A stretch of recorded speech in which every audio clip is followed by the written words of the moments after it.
Hi, it's Alan from Marmot Animation here, and we've just released The Sister, the newest ghost story. And in a break from tradition for me, I've managed to keep all the sets built up right to the end of filming because I knew there would be loads of reshoots. So I thought what might be nice is to have a look through each of the backdrops, each of the sets individually, talk through some of the features, and we'll go from there.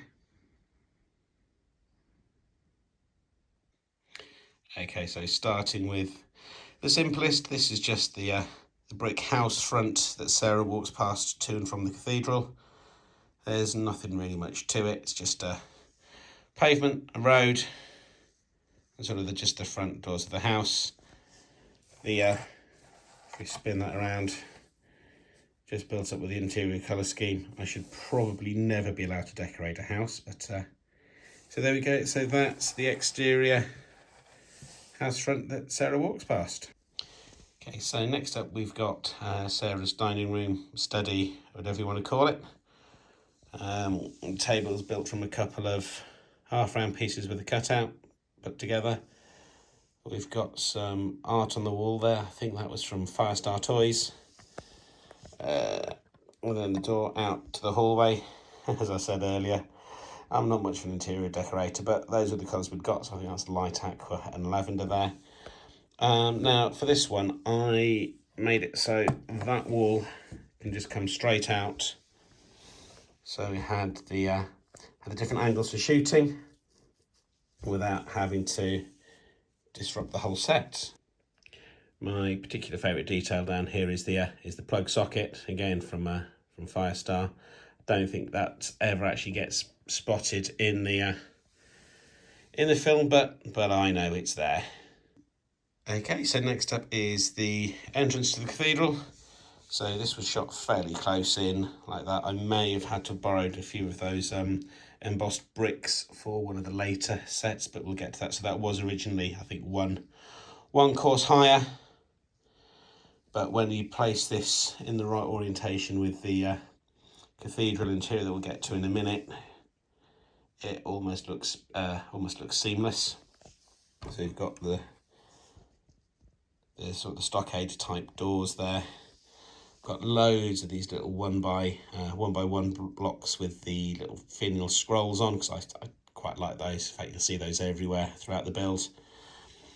Got little railings in between the arches there.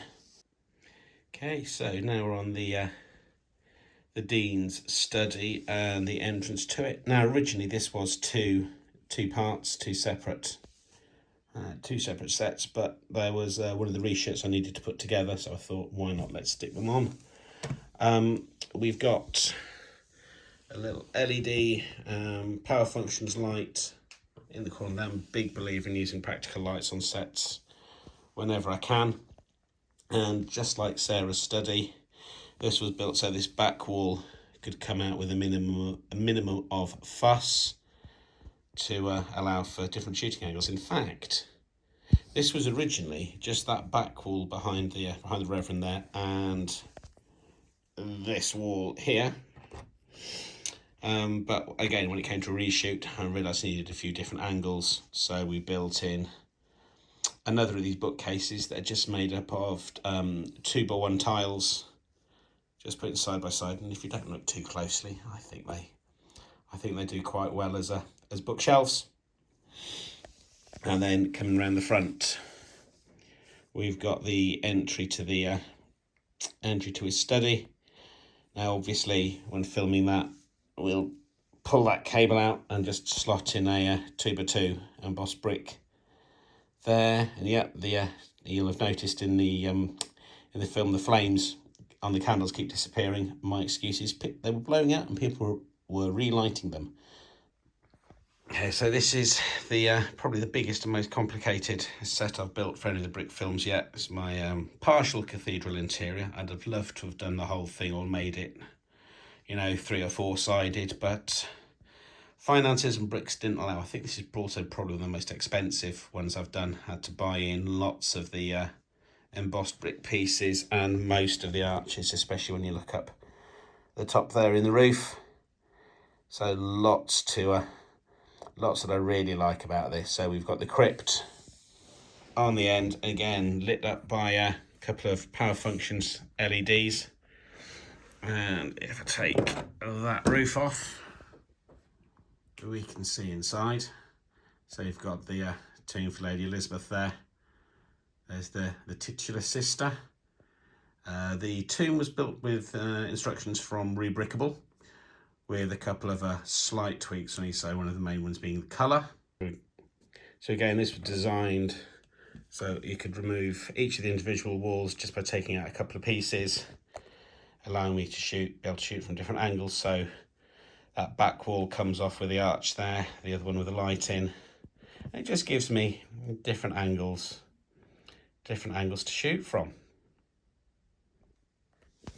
Okay, coming back into the main body, one of my favourite features in here is the stained glass windows. Those are simply 1x1 and 2x1 transparent bricks, using 4x1 black plates just to tie everything together, just give it a little bit of structural rigidity. Quite like the font there.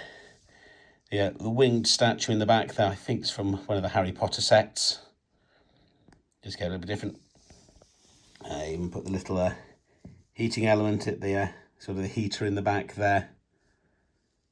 And then we've got a second course up there. And then sort of the larger window at the top there, that's again just those transparent, that's bricks this time, 2x1s and 1x1s. But I quite like those. And then some ceiling bosses that I don't think ever actually get seen in the film, but I'm rather fond of them. Now, I did say earlier that I firmly believe that it doesn't matter what a set looks like from the back, it's only what you see on camera.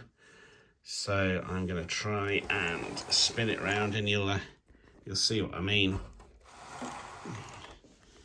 There you go. So the back's absolutely but ugly, but it never gets seen, so it doesn't really matter.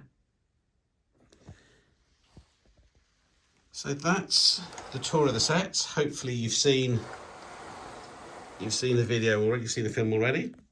Let me know what you think of the content in the comments. And if you'd like to see more of this kind of content as well with behind the scenes, let me know. If you haven't subscribed already, I'd love it if you did. And happy building.